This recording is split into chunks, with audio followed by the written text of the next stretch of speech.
YouTube, what's good? Episode 90, back in with another video. And also, this is going to be part number 4 of the Wrestling Rewind, season number 3, episode number 6. For those of you who don't know, I'm a member of the Pro Wrestling Rewind. It's myself and my good buddy Jay Van Diesel. There he is right there. How you guys doing? Basically where we run down Raw, SmackDown, Impact, pay-per-views. We do our little fantasy draft, which he is totally kicking my ass at currently. Sure not. Jay. Damn. But yeah, top 5. Now it's time for another top 5. We're going to do top 5 best and worst matches of 2012 because the year is coming to a close. Now, JV does not have a top 5, but he has matches that he wants to mention that are good and bad. Well, some of them, it's kind of a good list, I guess. Right. You know? Yeah. I mean, I guess you can consider it a list. We're going to start with the worst or the best. Let's go with worst. Okay. I gotta say, for a fact, because I know a couple of yours too, and a couple of mine are a couple of yours. One of them is Ricardo Rodriguez versus Santino Marella in that tuxedo match. Oh, Jesus. That's kind of horrible. It was, I think, the most deplorable idea they could use with Ricardo. 2. Or I should say 4. Not to be mean, but to be honest, even though it was a funny idea for a match, the Miracle on 34th Street fight match from this past Monday Night Raw. Oh, my God. Wow. Let me just say, I can understand you guys using a steel chair and going back to a bowling ball like you did in the Attitude era, but really, a pumpkin pie? A teddy bear? What the hell was that? That's my question. What the hell that was? I don't know. What the hell was myself? I was just trying to figure it out. Yeah. Let me think here, another one. I don't have another one for me. No? Well, for work, no. Okay. Alright, now, I'm gonna do my worst. This is in top 5 fashion. Let's see. My number 5, this one might be a little bit of a surprise, but my number 5 is Daniel Bryan versus Sheamus at WrestleMania 28. Yeah, that was also a bad match. Here's Oh, why. Here's why. There are some pros and some cons with this match. The pros are Daniel Bryan is now a megastar. Before he was a megastar in the independent scene, and he was just an wrestler. Now he's like a megastar. Trending worldwide. I agree with that. Yeah, he's a megastar, and the cons of this match were it was 18 seconds. No, it's 18, which was a blowout according to my friend Ross. 18 seconds. That was bullcrap. Especially for one of the marquee matches at WrestleMania. Wow. And another pro, I guess it kicked the show off with a bang. Anticipation. Going, if you will. Number 4 would have to be this is going to be a pre-show match. It was a pre-show match for No Way Out. It was Brodus Clay versus David Otunga. Jesus Christ. You saw that? Yeah. Oh God, where do I begin? So many botches in this match. It's not even ridiculous. It's sad, pretty much. It's really sad. Number 3 would have to be John Cena versus John Laurinaitis at Over the Limit. Why was that the main event of that pay-per-view? That was retarded. It was absolutely retarded. That was, I think, the worst idea WWE could have thought of when they did that. Exactly. Match. Exactly. Number 2, it's another John Cena match. John Cena versus Michael Cole from Raw, January 4th. Yeah. The fact that Michael Cole had to wrestle again, it's just sad. Not only that, the fact that they had to use barbecue sauce. The fucking barbecue sauce, JR's barbecue sauce, stripped him down to his bare ass, pretty much. It was, He wearing something like, no, he wasn't. he was wearing like purple tighty whities or something. And my number one worst match of the year would have to be Ricardo Rodriguez versus Santino Marella, No Way Out, the Tuxedo match. Let me just say, the build-up to this match was absolutely horrendous. The fact that Santino stripped him, and, oh my god, he's got a Justin Bieber shirt on. Let's make a tuxedo match. Yeah, that'll get the kids going. Freaking PG era bullcrap. Yeah, those are my top 5 worst. Now we're gonna move on to the best, and JVD, here we go. Okay, number 5 has got to be the match between. I gotta say, it's gotta be between CM Punk and. No, wait, no, was that last year? Which one? Jericho? No, that was this year. That one was really good. Which one? From the first one they did. WrestleMania? Yeah. That was a pretty match. That was awesome. I also gotta say number 4, the SmackDown Money in the Bank ladder match. Yes. Yes. Yes. Raw one was more ass than you think. Yep. Oh my god, why did I put that on there? I think I might have to make a redo for my list. Drop out the Brodus Clay David Otunga match and put in the Raw Money in the Bank ladder match. Yeah. Just for the fact that it started out with 4 people, and then The Miz put himself in there, and it made it 5, which normally the minimum was 6. Now it's 5. It was bullcrap.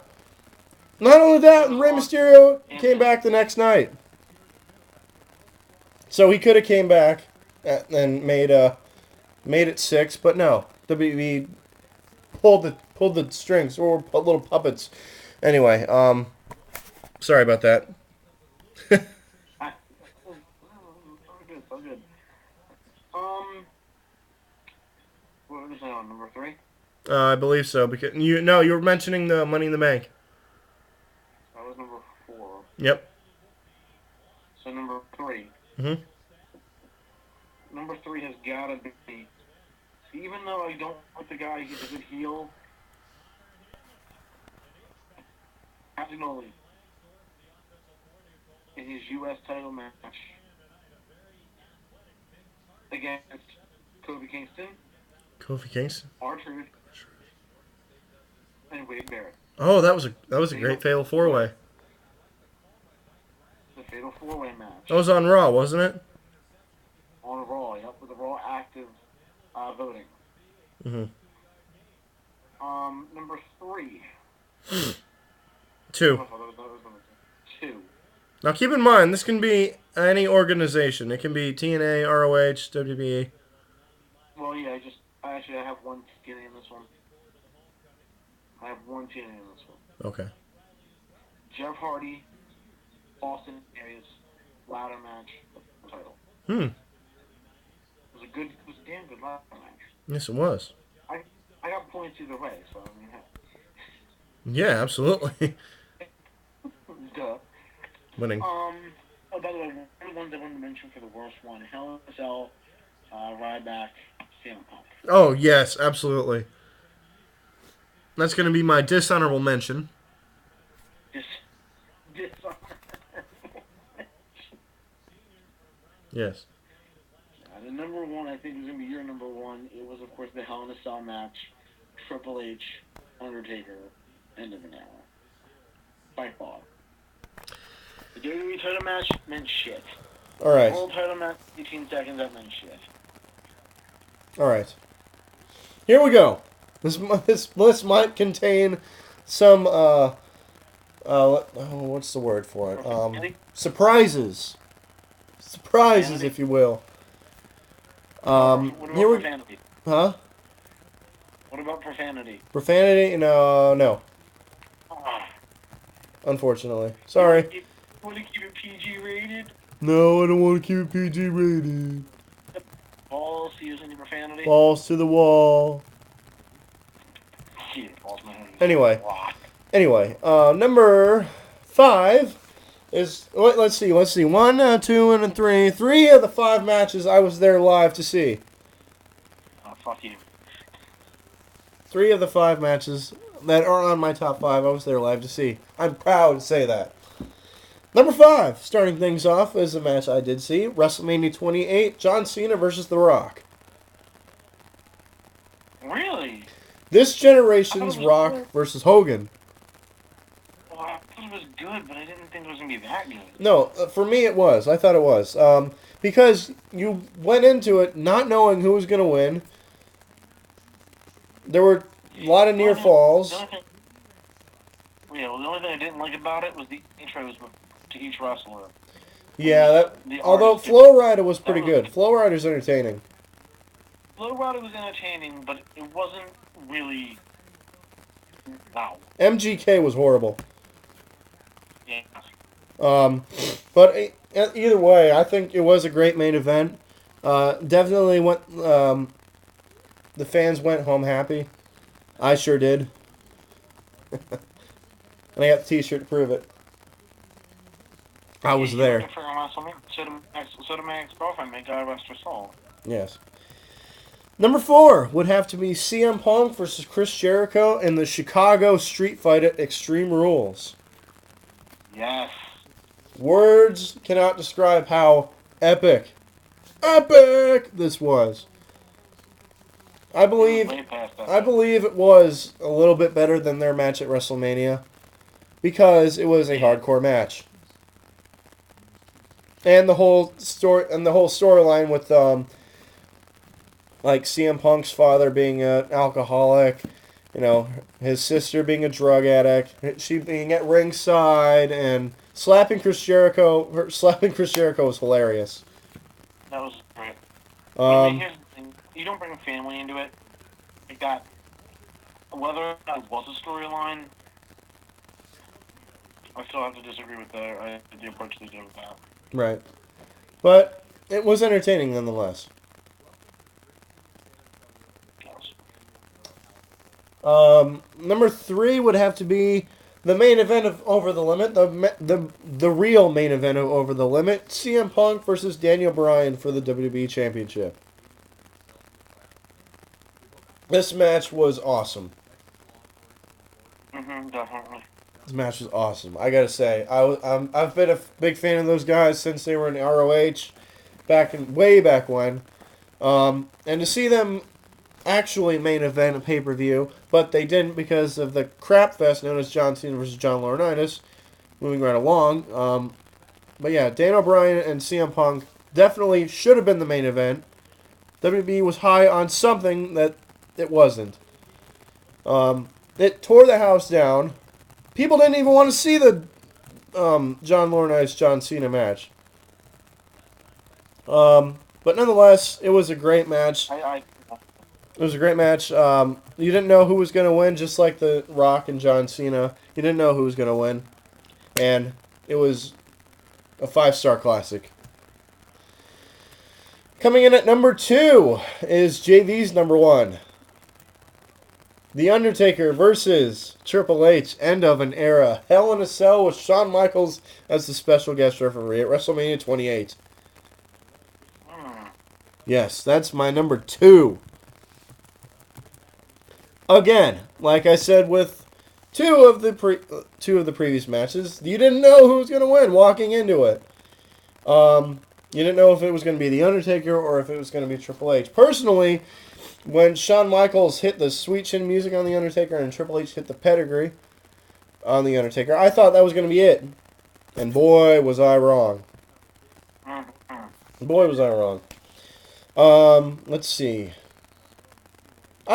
Something about this match didn't really seem like it was like Hell in a Cell worthy. You know? Like there wasn't any blood, I can get that. It's PG era. There wasn't any weapons or anything like that. There was steel steps and a steel chair. Ooh, that's intimidating. But yeah, that's my number 2. It's really intimidating. But yeah, that's my number 2 and my number 1. Number 1, favorite match of 2012 has to be from Showdown in the Sun, Day 2, Ring of Honor. I was there personally to see this, so don't get all biased on me on your high horse, like, oh my god, Undertaker's better. Alright, whatever. From Showdown in the Sun, Day 2, you have Unbreakable Michael Elgin versus American Wolf Davey Richards for the ROH World Heavyweight Championship. Really? If you haven't seen this match, I highly recommend you do. I really want to see it, because personally, I think ROH has some 5-star matches in their arsenal. I think this might be... This is personally one of the best, if not the best, match I have ever seen in my entire life. It's true. It was like a 40 to 45 minute match, back and forth throughout the entire match. You had Nigel McGuinness, an ROH legend at commentary, with tears in his eyes. He was loving every single second of it. You had, right next to him, you had Kevin Kelly, who was one of the best commentators in the history of WWE and wrestling as a whole, saying, and I'm quoting here, "This is the greatest match I've ever called." When that's said, you know this is magic. And I hate saying that word. It's magic, but it really was magic. Those guys worked really well. Those guys worked really well together. If you haven't seen the match, I highly recommend you do. Look it up on YouTube, buy the DVD, or hell, it's probably on Daily Motion. But yeah, American Wolf, Davey Richards against Michael Elgin. Highly, highly recommend you check that out. My favorite match of the year, 2012. That's the rewind for this week, folks. Not really, no. No? No. No? I want you to film one more part. Okay. That we're going to get into after the break. It's all concerning the reigning defending WWE champion CM Punk and your thoughts about what they're doing with his character, what they're doing with his gimmick.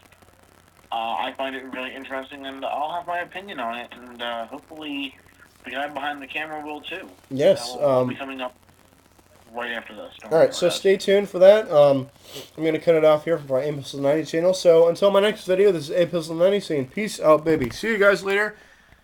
Oh yeah.